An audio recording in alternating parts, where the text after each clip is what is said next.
I never planned to start a war with a fence, but the morning Karen marched onto my lawn, clipboard shaking like a weapon, everything changed. She didn't knock. She didn't smile. She pointed at my fence like it had personally offended her ancestors and said, "That needs to be lower. HOA rules." In that moment, I knew this wasn't about wood or height. It was about control, and she thought she owned it. My fence was simple, legal, and exactly the height allowed when I built it.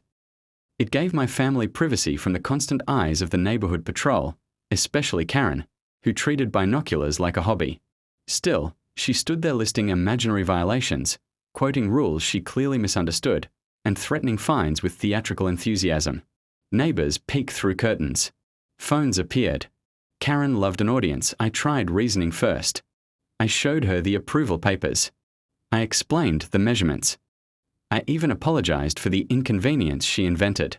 None of it mattered. She leaned closer and whispered, "Lower it, or I'll make your life miserable." That was the line.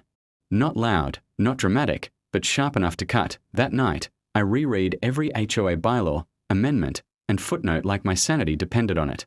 Buried deep was a beautiful loophole. There was a maximum height for fences, yes, but nothing, absolutely nothing, about connected structures, privacy walls, or decorative reinforcements. The rules were obsessed with appearances, not intent. Karen had demanded compliance. I decided to give her exactly that. The next week, contractors arrived. Not to lower anything, but to build upward, outward, and smarter. Concrete footings, reinforced panels, stone accents, a gate that looked like it belonged to a medieval estate. The fence remained the same height, perfectly compliant.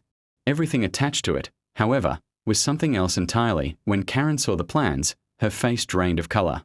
When construction started, she called emergency HOA meetings. When it finished, my modest fence had evolved into something unforgettable. Neighbors stopped calling it a fence. They called it a fortress. Kids biked past just to stare. Delivery drivers slowed down. Even people who never spoke to me before gave quiet nods of respect. Karen, meanwhile, avoided eye contact, retreating behind her perfectly trimmed hedges, watching from the shadows she created. The fence no longer felt defensive. It felt empowering. It wasn't anger holding it up. It was certainty. I had followed the rules, all of them, and in doing so, I had exposed how fragile her authority really was. And deep inside, I knew the complaint that started this story would end very differently than she ever imagined. Because I wasn't done, and Karen had no idea what was coming next, for her little kingdom of rules. Karen didn't wait long to strike back. 2 days after the fortress stood complete, a bright orange notice appeared on my gate, taped crookedly like a warning label. Notice of non-compliance. It read in bold letters, accusing me of violating community aesthetics and visual harmony. Vague words. Dangerous words. The kind Karen loved because they sounded powerful without meaning much at all. By sunset, the neighborhood buzzed. Group chats lit up. People slowed their cars to stare, pretending not to. Karen walked her usual route twice that evening, phone raised just enough to be obvious. She wanted proof. She wanted panic. What she got instead was silence. I didn't tear anything down. I didn't call contractors. I didn't even remove the notice. I let it hang there, visible to everyone, like an invitation. That night, I prepared. I printed bylaws. I highlighted clauses. I bookmarked architectural guidelines and passed HOA rulings. I discovered something even better than the loophole I'd already used: precedent. 3 houses in the neighborhood had privacy walls, pergolas, and stone structures tied directly to fences. Approved years ago. Approved quietly. Karen herself had signed off on one of them. The emergency HOA meeting was scheduled for Friday. Karen chaired it, of course. She arrived early, arranging papers, practicing disappointment in the reflection of the window. When my turn came, she didn't let me speak at first. She listed complaints. She showed photos. She warned about fines, liens, and serious consequences. Her voice carried confidence, but her hand shook when I finally asked, calmly, to respond. I laid everything out. Measurements, permits, precedents, dates, signatures. Her signature. The room shifted. Board members leaned forward. One neighbor cleared his throat. Another asked Karen why this structure was different from the others she'd approved. She stumbled. She redirected. She blamed misunderstandings and recent reinterpretations of the rules. It didn't land, then came the vote. Karen tried to postpone it. The board refused. One by one, hands went up. Not against me. Against her complaint. The notice was withdrawn. No fines. No changes required. The fortress was officially compliant. Karen smiled tightly, thanked everyone, and adjourned the meeting early. Outside, she brushed past me without a word. For the first time since I'd moved in, she looked small. Not defeated, just exposed. The rules she wielded like weapons had turned transparent under scrutiny, but something else happened that night. Neighbors came up to me quietly. They thanked me. They told stories about warnings, fines, and threats they'd swallowed for years. The fortress wasn't just a structure anymore. It was a symbol. And symbols have consequences. As I locked the gate and looked back at the stone and steel standing firm under the streetlights, I realized Karen's power had cracked. She could feel it. And people like her never let that go unanswered. The battle over the fence was over, but the real conflict was just beginning. The shift in the neighborhood was subtle at first, like a pressure change before a storm. Karen stopped walking her usual route, stopped posting passive-aggressive reminders in the HOA group chat, stopped knocking on doors with her clipboard. But silence from someone like her was never peace. It was planning. A week later, the retaliation arrived disguised as maintenance. Without warning, landscapers hired by the HOA began trimming bushes along my property line, edging dangerously close to the fortress. They claimed they were improving visibility. I watched from my porch as one of them scratched the stone with a metal trimmer. That scratch wasn't an accident. It was a message. I stepped in immediately. I showed them the property survey. I explained where HOA land ended and mine began. They apologized and backed off, but not before Karen appeared across the street, arms folded, lips pressed tight, watching every second like a director supervising a scene. She didn't say a word. She didn't need to. Her smile said everything. That afternoon, another notice appeared, this time citing safety concerns. The fortress, according to Karen, could intimidate pedestrians and create a hostile environment. Hostile. 4 stone. I almost laughed. Instead, I requested a formal safety inspection, knowing full well what it would reveal. The fortress had been built to code. Reinforced. Inspected twice already. Still, Karen insisted on a third-party review, hoping expense alone would force me to fold. The inspector arrived 3 days later. He walked the perimeter slowly, measuring, tapping, checking foundations. Karen hovered nearby, pretending to check her phone while listening to every word. After 45 minutes, the inspector signed off without hesitation. Structurally sound. No hazards. No violations. He even complimented the craftsmanship. That should have ended it. It didn't. The next HOA newsletter featured a new proposal, revised fence and structure guidelines, conveniently targeting excessive constructions. The timing wasn't subtle. Karen wanted the rules changed retroactively. She wanted to erase the fortress by rewriting reality, but something unexpected happened. Neighbors pushed back. Loudly. At the next meeting, attendance doubled. People spoke up. They questioned why rules were suddenly changing. They asked who the changes were really for. Karen tried to steer the conversation, but it slipped through her fingers.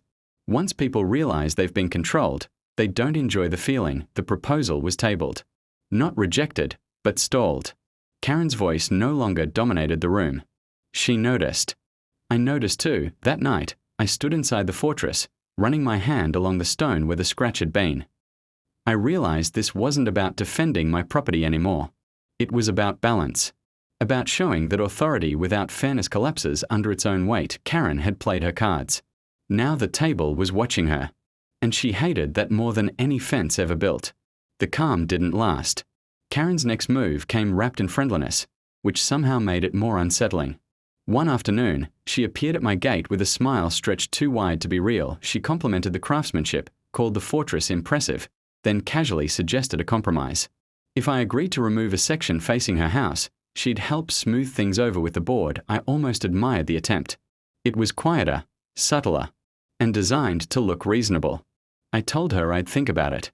She nodded, satisfied, already imagining victory. Instead, I filed a formal request for transparency, asking the HOA to release records of complaints, fines, and enforcement actions from the past 5 years. It was my right. The documents arrived a week later. They were explosive. Nearly 70% of all violations targeted the same handful of homeowners. All of them had disagreed with Karen at some point. Patterns emerged. Selective enforcement.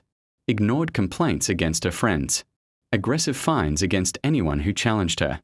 The fortress hadn't created the problem. It had revealed it. I shared the information privately with board members, not as an accusation, but as a concern. They couldn't unsee it. At the next meeting, Karen's proposal resurfaced. This time, she was confident. Then the questions started. Calm, precise, unavoidable. Her answers tangled. Her tone sharpened. By the end, the board voted to launch an internal review.